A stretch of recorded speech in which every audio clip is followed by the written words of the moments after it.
দুর্গাপুজোর ভোগ সিরিজের আজ হলো পঞ্চম দিন। নবমীতে বাঙালিদের বাড়িতে মাটন বা চিকেন যে কোনো একটা হবেই। তো আমি বানাচ্ছি মাটনের একটা রেসিপি। এটা হচ্ছে মাটন লাল মাছ, যেটা রাজস্থানীর একটা ডিশ। এখানে মাথানিয়া চিলিজ ইউজ করা হয়, কিন্তু আমার কাছে কাশ্মীরি রেড চিলিজ ছিল, তো সেটাই আমি ইউজ করছি। তো প্রথমে তেলটা সর্ষের তেলে রান্নাটা হবে, ঘিতেও হয়, তবে সর্ষের তেলেই আমি করব। তেলটাকে গরম করে নেবো একদম, করে এখানে দিয়ে দেবো স্লাইস করা পেঁয়াজগুলো।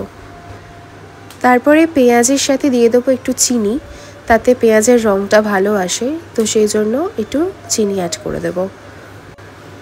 হালকা একটু কষিয়ে নেওয়ার পরে এতে দিয়ে দেবো হচ্ছে হলুদ গুঁড়ো, নুন, আর তার সাথে অ্যাড করব আদা রসুনের পেস্ট।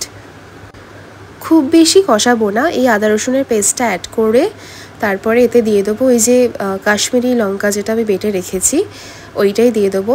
আর এক্সট্রা কোনো আমি লঙ্কা ইউজ করব না, এটাতেই হালকা ঝাল আছে, তো এই ঝালটাতেই হয়ে যাবে, কভার করে নেবে। মানে এক্সট্রা কোনো গ্রিন চিলিজ বা রেড চিলি পাউডার কিছু ইউজ করছি না। তো তারপরে ভালো করে এটাকে মিক্স করে নেব মশলাটা। এরপরে মাটনগুলো অ্যাড করে নেব। মাটনটা আমি আগেই একটু প্রেশার কুকারে কুক করে নিয়েছি, মানে নর্মাল শুধু একটু নুন দিয়ে আর কি প্রেশার কুকারে সিটি দিয়েছি 4-5টা, কারণ মাটনগুলোর সাইজ একটু বড় ছিল, তো সেই জন্য আগে থেকে একটু বয়েল করে নিয়েছি। তারপর এখানে ফ্যাটানো টক দইটা দিয়ে দেব।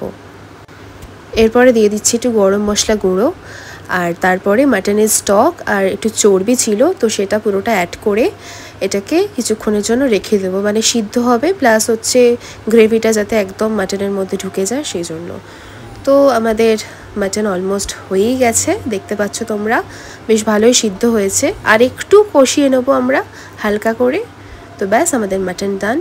এরপর আমরা সার্ভ করে নেব ভাতের সাথে।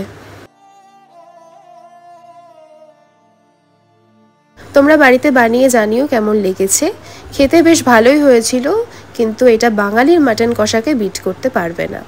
তো ভিডিওটা কেমন লাগলো জানিও। দুক্কা দুক্কা।